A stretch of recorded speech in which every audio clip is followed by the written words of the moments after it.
This is All of It. I'm Allison Stewart. Thank you for joining us and being a part of our day. We're really grateful that you're here. Coming up on the show this week, tomorrow, we will talk with the host of a new podcast about beloved children's author Roald Dahl, the man behind Charlie and the Chocolate Factory and Matilda. Did you know that when he was young, he was a spy? The podcast is called The Secret Life of Roald Dahl, and we'll talk about it with creator and host Aaron Tracy.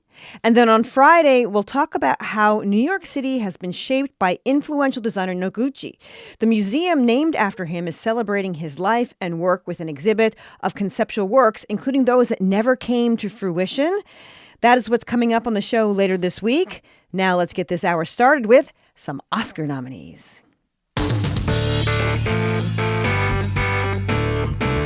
Every year here on All of It, we spend the weeks leading up to the Oscars talking to the folks who are the people who work behind the camera to make all the movie magic. We call the series The Big Picture. Last year, we spoke with Oscar winners like cinematography Lal Crawley, who took home the award for his work on The Brutalist, and costume designer Paul Tazwell, who won for his fabulous costumes in Wicked.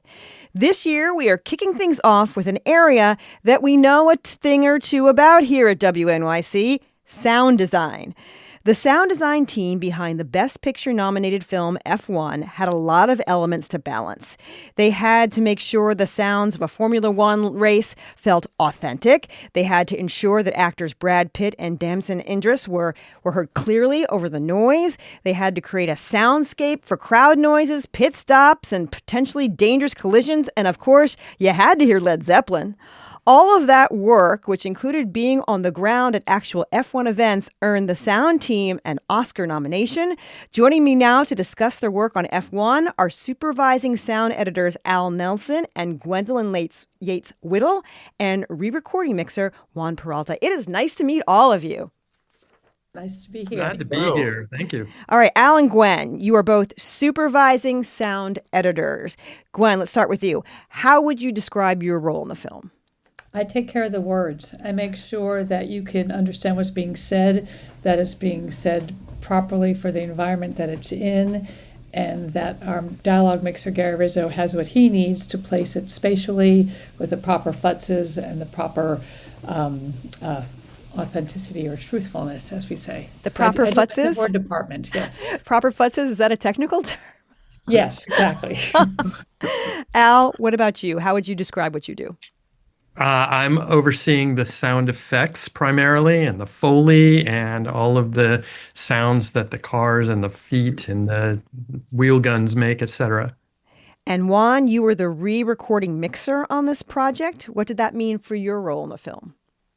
For me, it's to take all those sounds that Al just described and working alongside Gary Rizzo, who's handling all the dialogue and the music.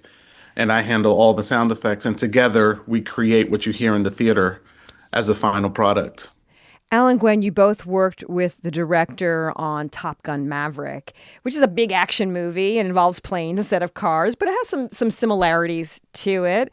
What did you learn from that experience working with planes and working with Joseph Kosinski that was helpful in approaching this movie? Gwen?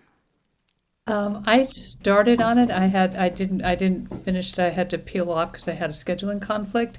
But I know that from working with Joe on many other films beforehand, starting with Tron, he loves sound. Sound is as important to him as the performances and the visuals. So it's not a picture versus sound thing for him ever. He wants it to feel, every film he makes is grounded in, even if it's sci-fi, is grounded in practical reality, so that you feel like, even in Oblivion, there were these spaceships and stuff, but it had to feel like you're still part of this world. And he's just like a kid in a candy box. He's really fun to work with. Al, what did you learn from working with him previously? Yeah, Joe is he's also very story driven, and the both that film and this film also had Jerry Bruckheimer as a producer. Very story driven, very character driven filmmakers.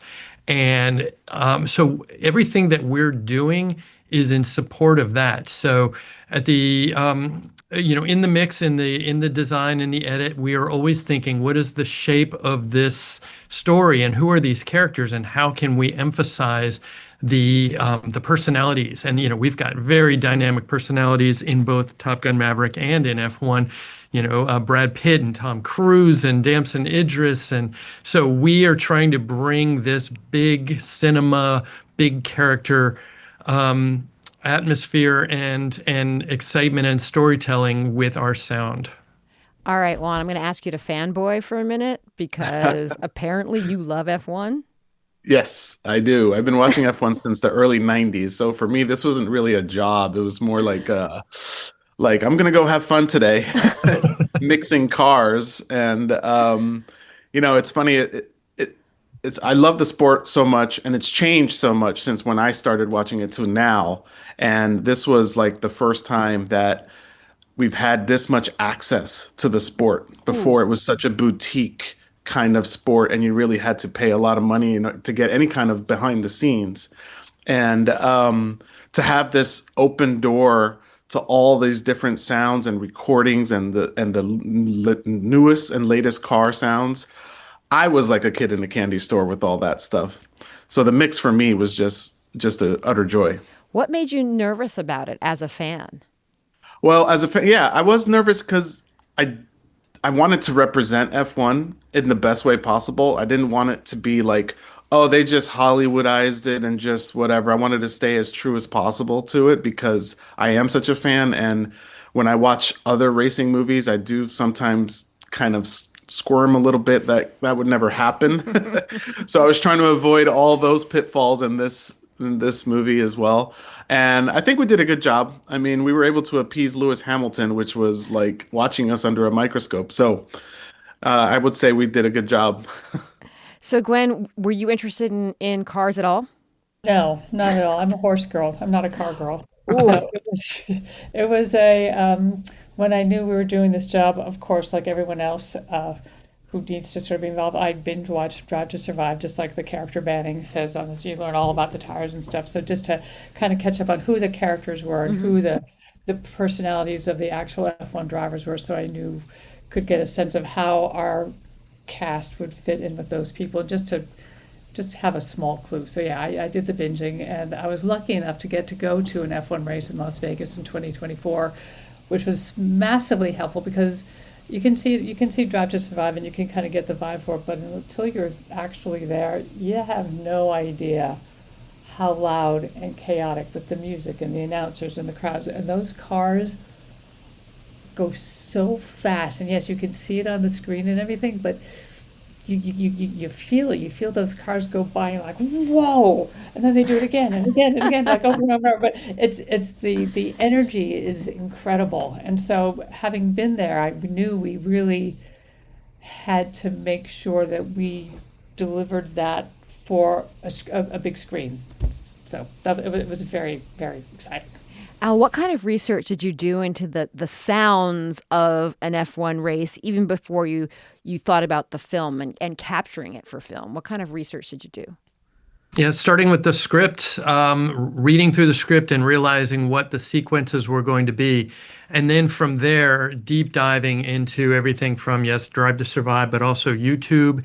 And there's an amazing amount of information because there's such a huge fan base, and both Formula One, the organization, really like to put a lot of information out there about what are the engines, they're V6 hybrid engines. What does that mean? How many gears are there? How fast do they go at this turn? And we needed to know all of that because we needed to depict it honestly on the big screen. And so I did a lot of research. Our team here really supported us in checking us because we knew we were being checked by our filmmakers and by our producer, Lewis, and all of the other F1, all 20 F1 drivers.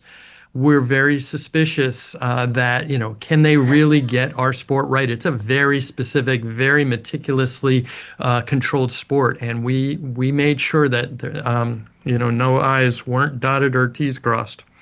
My guests are the Oscar-nominated sound designers for the movie F1, Al Nelson, Gwendolyn Yates Whittle, and Juan Peralta. They use sound to bring Formula One racing to life in the Best Picture-nominated film F1. All right, talked about Lewis Hamilton. What was he? I understood that he had to you had to run the sound design by him, right? Because he's a producer on the film. Juan, what was he listening for? It's funny, these drivers are so at the top of their game. They understand those cars inside and out, and they can just listen to the recording of a car without seeing anything, just listening to the audio, and they can tell you what track it is. So that's how like in tune they are with what's happening. So what Lewis is doing is he's watching the film and he knows what corners those are.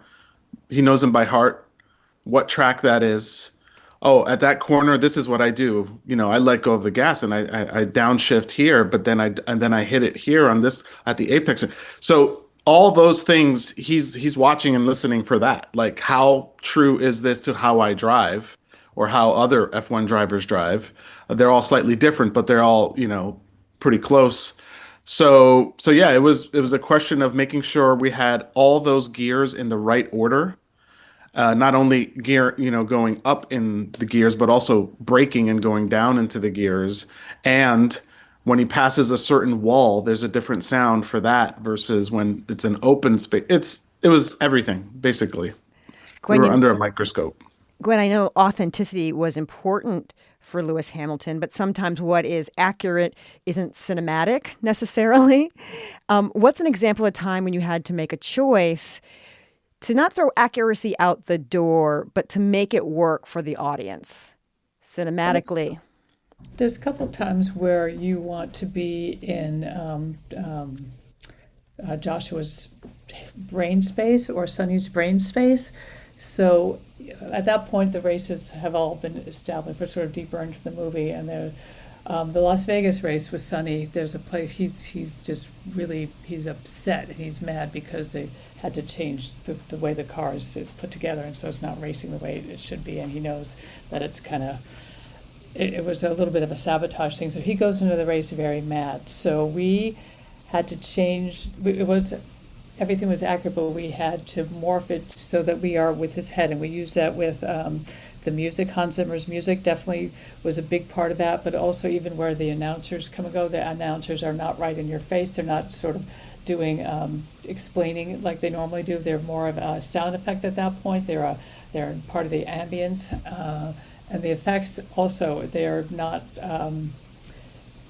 They're less specific. I don't know, maybe Al, you could talk more about these effects. But that's a place where, because we want to be with the character, we need to change up the mix of it to make it so that it's a subjective thing versus a realistic thing.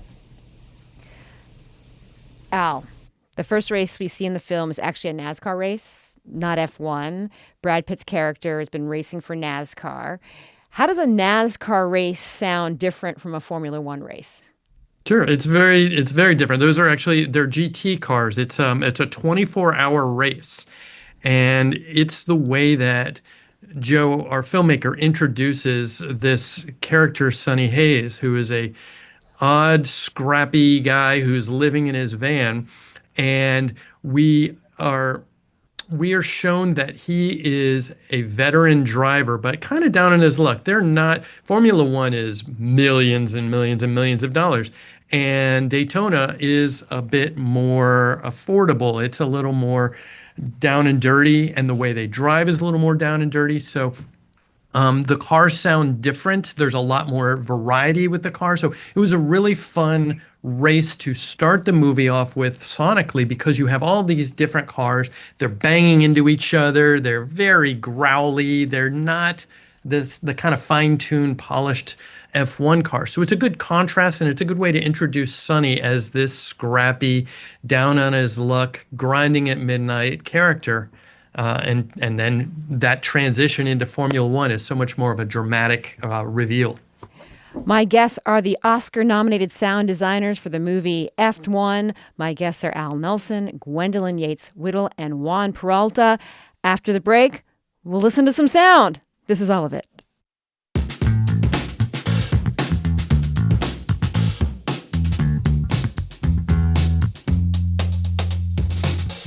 You are listening to All of It on WNYC. I'm Allison Stewart. Our guests for The Big Picture, our series about people who work behind the scenes to make the movie magic happen. We're talking to the Oscar-nominated sound designers for the movie F1. Al Nelson, Gwendolyn Yates-Whittle, and Juan Peralta are my guests. Okay, let's get to some sound. Part of what is kind of hard to convey, you do it, it's really hard to convey, is the speed that the drivers are traveling at. I think you talked about that, Gwen. Let's listen to a clip from the Silverstone race in the film, just as the drivers are taking off. 5 lights ahead of the drivers. It's lights out and away we go.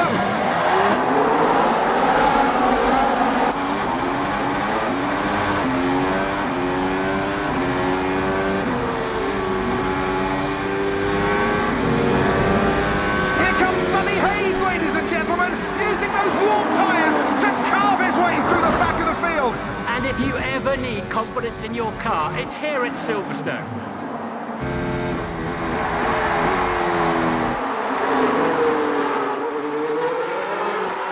I love that it says on my clip sheet, it just says zooming, out cue. Juan, True. how did you work with the spatial aspects of the sound? How do the cars sound like they're behind you or they're in front of you?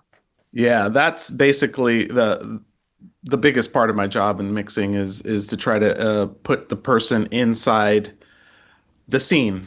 So in this case, Joe had these amazing shots of the perspective of the driver, which we've never seen before. I mean, we started seeing that in Formula One in the actual broadcast maybe like 4 years ago, where they started putting cameras on their helmets.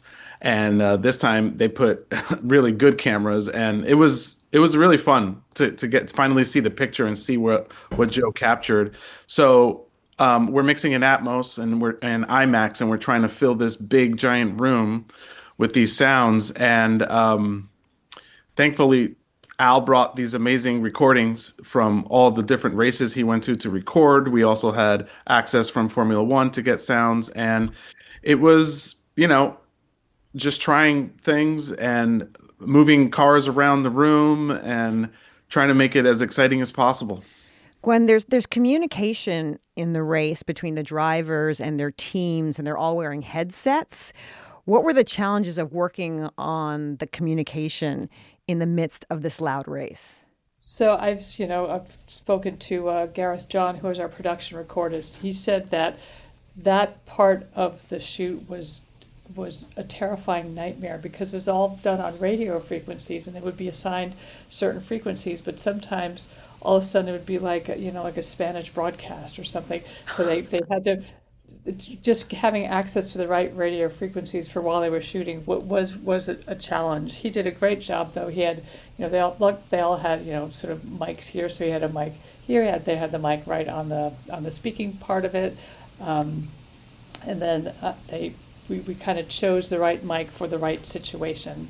So when Sonny's hearing them through his headset, they're sort of more plosive-y, more poppy because it's a translation thing. But when you actually see them, it's a little bit less of that. So I give kudos to Gareth and his crew for getting very usable futzy stuff. Al, we're going to listen to a collision. There are lots of collisions in the film. This is when teammates Sonny and Joshua collide with each other in a battle for last place. Let's go, kid. Bring it. What is this guy doing? Let me through!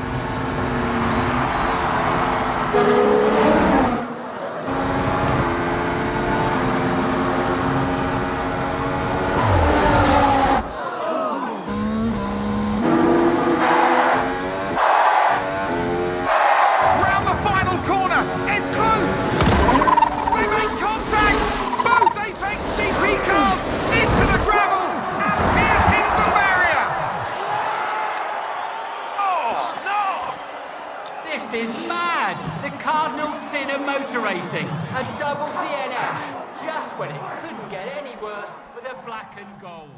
What's the process for making the collisions come to life? Yeah, double DNF.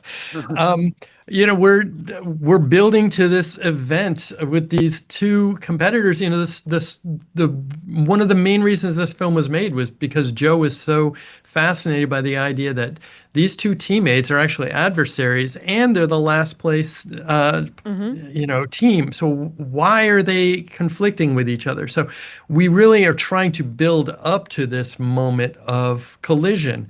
And so you've got the crowds and you're cutting back and you've got Joshua's car and then Sonny's car. And each time you cut back, it's a little more intense. It's a little more intense. So you want to create that tension. You want to build up to it. And then the goal for us is to try and really be as articulate and give as many flavors and colors to that event as possible. So you hear that tire bump and you hear a little squeak in there and you hear that crunch and then you hear the gravel and then you have whooshes and Juan is taking and spinning us around in the room and the car is the engine is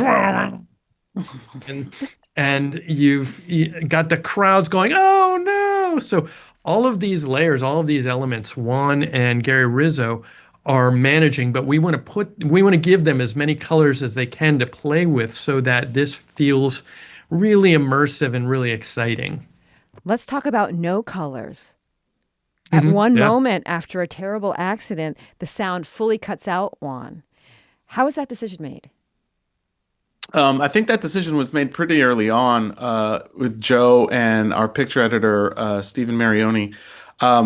Basically, trying to pull the carpet out from underneath the audience and just really, it is a shocking moment. And after all that sound, going straight to silence is very impactful. And so it was a great moment. When we did it the first time, we all felt something. And then when we had one of our test previews very early on in our mix, we were able to hear really audible gasps in the audience at that moment, and we knew at that point we're not going to touch that scene. That's perfect. We're going to leave it there. Gwen, you had to make sure the dialogue cuts through all of the noise of the race. What was the process like for making sure that it comes through clearly? Again, a lot of that was we relied on Gareth Productions recording, which I don't know how he did it, but we were able to use, I'd say, 80% of what he recorded on the set. Wow.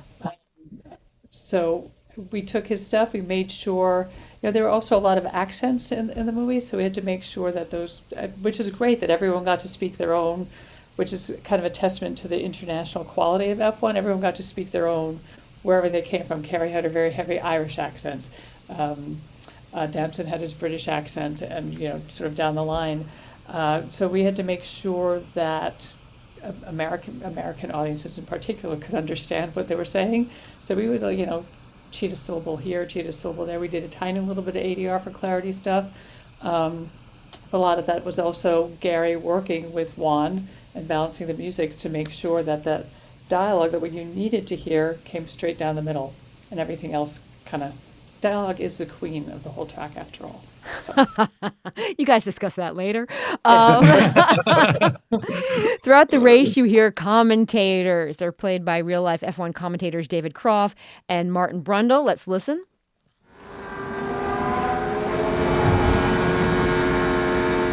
Hayes is just sailing past people. He's moved up 7 places since the start. Apex GP has really struggled with this car, but they brought an upgrade package this weekend. Let's see if it makes a difference as Hayes attacks Perez in the Red Bull. Cars bounce around this dirty air. I can't position to attack. Hayes complaining about his car over the radio. That's not what the team wants to hear. They're so excited. How did you work on mixing in that commentary so it felt authentic? Is that you, Juan, or is that you, Al? That was kind of Gary.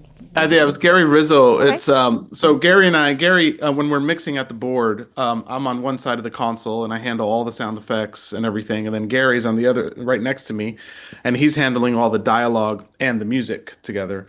And one of the greatest things that came out of one of the early decisions that came out was to actually use the same announcers that actually do the actual sport. So that made the movie just even more authentic and more believable. And Brundle and Crofty, they do an amazing job, even on the regular broadcast. When you're watching the race, you're into it. They're explaining things to you. So in the movie, it kind of feels like it's the same thing. And Gary did an amazing job kind of placing their voices kind of on the track with a lot of delays and PAs. And then also when you cut back into the booth with them, it's nice and clear. Then when you cut back outside, it's all over the place. So yeah, that was Gary Rizzo doing a great job. And obviously with Gwen's help, getting all that stuff, split out correctly. And Al, were you responsible for mixing in the music? No, that's also Gary Rizzo. As you know, Hans Zimmer was the composer, and Yes. this movie would not be the, intense energy and excitement without Hans's themes and that full throttle F1 music that Hans and his team brought, along with some amazing songs as well. Juan, what are you proud of this movie? Um, well, I feel like we did a really great job representing the sport. And the thing that I take away from this is that everyone that I've talked to that has watched the movie, they just say how fun the movie is and just what a joy it was to watch. And that to me makes me super proud to be a part of. What makes you happy about this film? What are you proud of, Gwen? It's really nice when people I know who really don't care about cars at all, who would probably never have gone, like, well, I don't want to go see a racing car movie. They come out, that was the best time. And it was, and a lot of that goes down to the Jerry Bruckheimer style of filmmaking. It can be about a subject you don't care about, but it's about the power of the storytelling that goes behind it. And the fact that that translated and people just, they had a great time. They went to go see it again and again. The number of people that pulling aside, I loved F1. Yeah. I had the best time. Al, 15 seconds. What are you proud of in the movie? I love that Joe and Jerry's film had the kind of success it did. It's nominated for an Oscar for Best Film.